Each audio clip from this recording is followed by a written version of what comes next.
Hi everyone, welcome to this week's reading. So this week I'm talking about the astrology for the week of February 11th through to the 17th, 2019, and I'm also going to get you to choose a crystal from these 4 piles here. So each pile has 3 cards from 3 different decks. The tarot deck is the Golden Universal Tarot.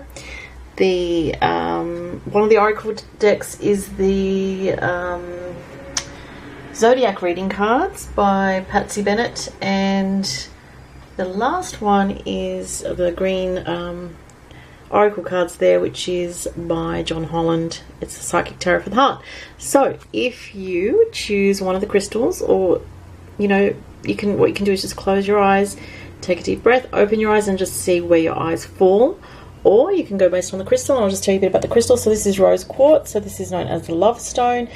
It's a stone of compassion, forgiveness, self-forgiveness and forgiveness of others, but generally known as a love stone.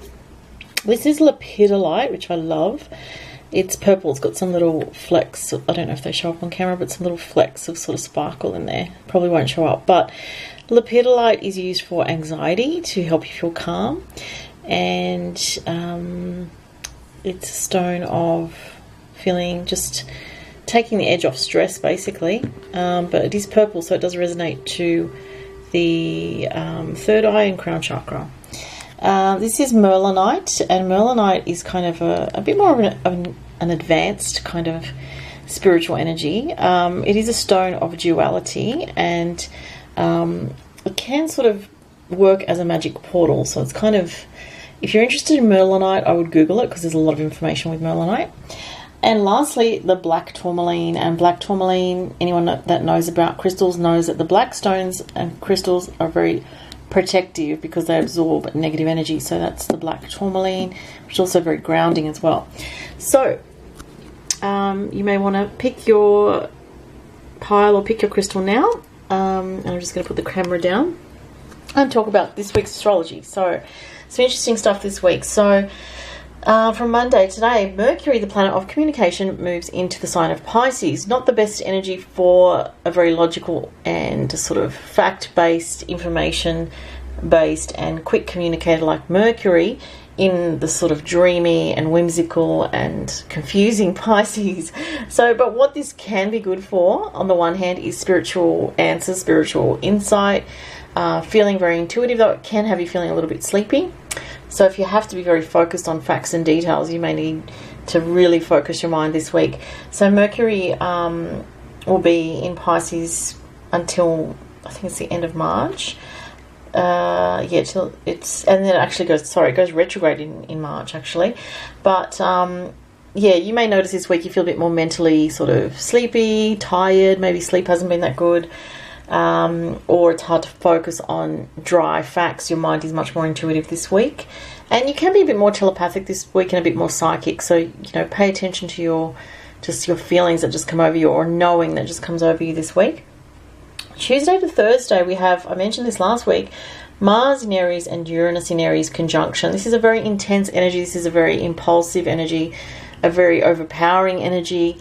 This is an energy where you can feel like just being impulsive, or there can be, if it's not you could feel like the energies of chaos are around you, or this unpredictable impulsive energy is around you. Now it is on the 29th degree of Aries, so it's going to affect you if in your astrology chart you have anything at the very end of a cardinal sign, cardinal signs being Aries, Capricorn, Libra and Cancer. So if you know your chart, have a look and see where the Mars-Uranus conjunction is traveling, because they're traveling right next to each other in that conjunction. And if it's contacting something in your chart, that can be very significant. There can be sudden changes, very abrupt changes or abrupt happenings. I would definitely advise to stay out of conflicts with this energy, because things can escalate extremely fast under this energy. And as I said, if you have anything at very late degree of the signs I mentioned, you have to pay extra careful attention. If you also have, like say if you're born at the very end of Aries, you will be very strongly affected by this in particular, and you could also be very affected if you're a Libra at the very end of Libra. It could come up as a very strong conflict energy, or a very passionate, impulsive energy. So it's a bit crazy when Mars and Uranus come together, so just be aware of that. You may have trouble sleeping if this affects you in your chart over this week, especially Tuesday to Thursday. But as I said, it can create sudden change in your life, which is potentially exciting, but also somewhat unnerving or destabilizing. And we could see something globally with this energy from Tuesday to Thursday. Something globally, you know, either to do with, you know, Mars is related to a very strong competitive energy in Aries. It can relate to war. So there could be some kind of, I'm not saying there's going to be a war, but there could be something in politics that you hear this week that's very intense in some way.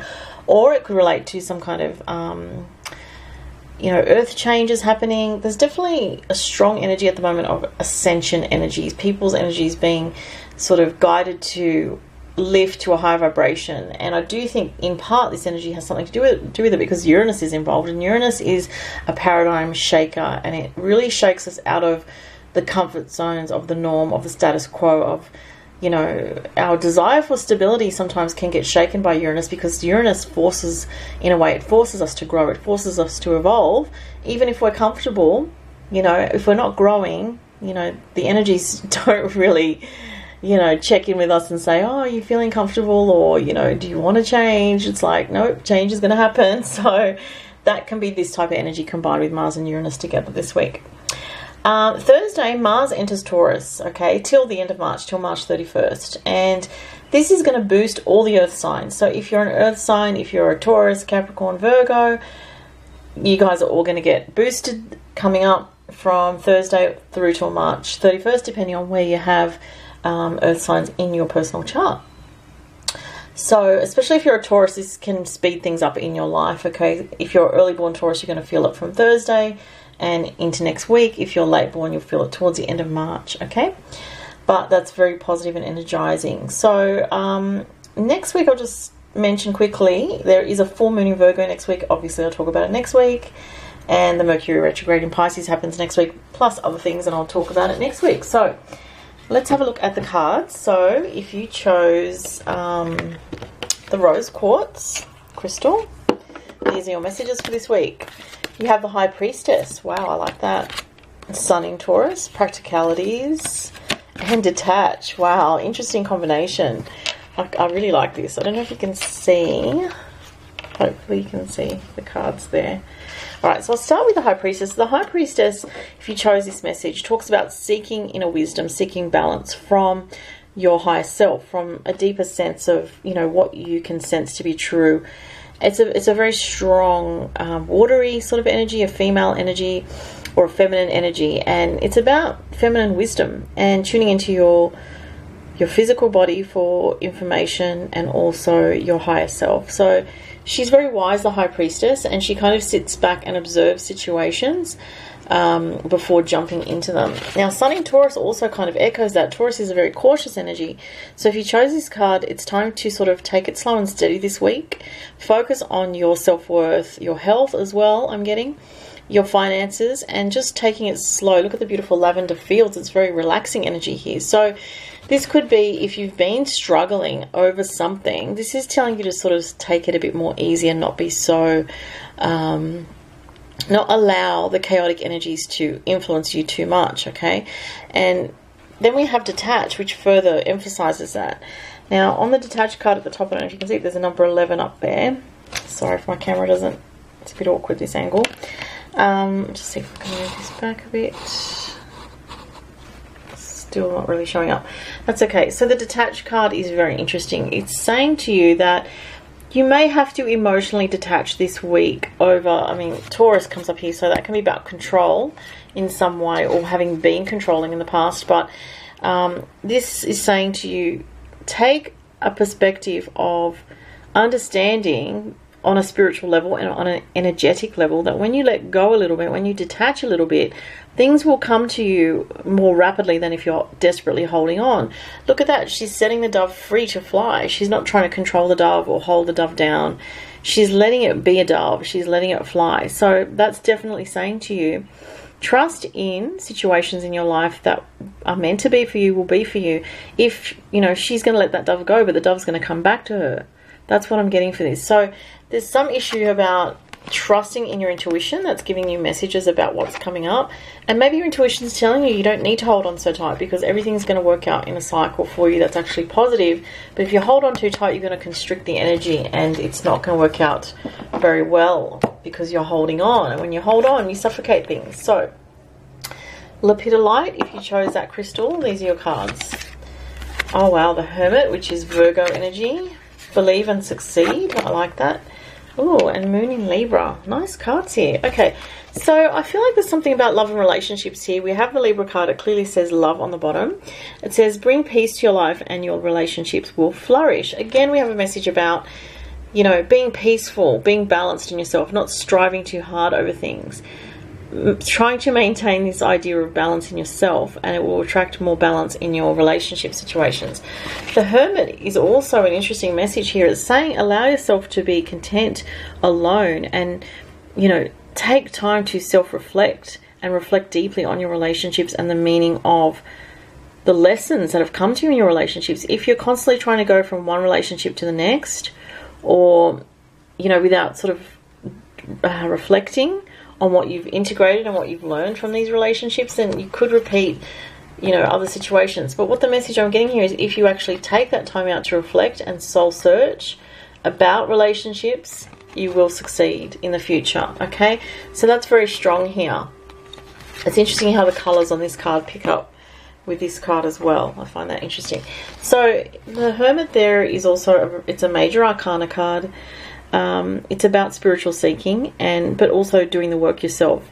So it's really important when it comes to relationships that, you know, especially if you've had a lot of tumultuous relationships or a lot of short-term relationships or difficulties in relationships, to look at what your soul's been trying to learn in this lifetime about it.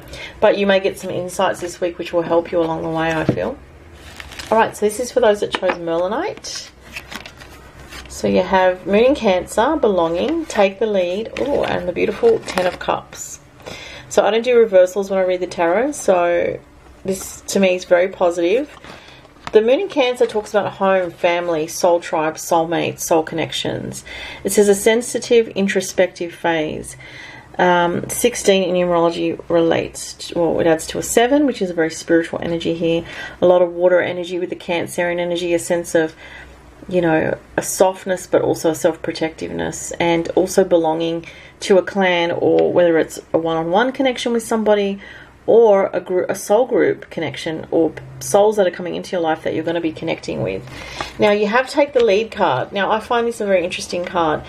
It does have a lot of fiery energy here, and it is about looking to your future and what's coming into your future. Again, it is about soulmates. We have relationship messages quite strong here. It is saying that if you take the lead in faith and trust in initiating connections, it doesn't mean, you know, going too fast or going too crazy with it, but definitely reaching out in some way, even if it's just a conversation, or sometimes taking the lead can relate to, you know, not letting situations dictate to you how they're going to be, but you're the one that kind of takes the lead energetically and spiritually and kind of helps people to see what your standard is in love and relating, that you may be raising your vibration and taking things to a higher level and guiding others in that way. So there could be something about you being a spiritual guide, I feel, or mentor to others. And the Ten of Cups is a beautiful card here. It promises beautiful interactions, support, love, feeling, you know, that all your cups are full. So it's very positive. There is going to be some very positive soul level connections this week. Even if it's something that's kind of brief, it's still going to fill you with a lot of positive feelings, and it's going to help you in some way. Okay, so this is for the people that chose the black tourmaline. Solar plexus chakra, Sun in Gemini communications, and an ending. Wow, very intense. Okay, so I actually feel this could be speaking to people that have either the sign of Gemini or strong air energy. I am also focused on the yellow, which could be Leo or fire signs. What I'm getting with this, you know, is there could be an ending for some people in a relationship that's quite significant this week. But this is showing, I mean, look at that aeroplane. That makes me think Jupiter and freedom and travel and exploration and getting out there, not being stuck in a box anymore. this is a restriction energy. So it's like maybe psychologically you've been seeking to break free, but something happens this week that makes you realize that your confinement in some way is only some kind of illusion, or that you're closer to freedom than you realize. And then we have the solar plexus chakra. Sorry if I was off camera there. It's absorbed in the cards. The solar plexus chakra card is about empowerment and empowering yourself, okay? So this is a very powerful energy here, talking about, you know, you will not restrict yourself anymore. You're opening up to, one, your own personal power again, which you may have lost in recent times. But this is saying accept an ending that is either has already occurred or is in the process of occurring, okay? Because what this is going to do is it's going to actually empower you to have much more freedom in your life, okay? It's going to set you free from either a toxic situation or a situation that has been blocking you or restricting or limiting you in some way. All right, so those are the cards for the week, everybody. And as I always say, if you'd like a personal reading with me, follow the links below to my online store. The turnaround time at the moment is definitely minimum 7 to 8 business days, up to 14 days. Thanks for watching and have a fantastic week. Bye.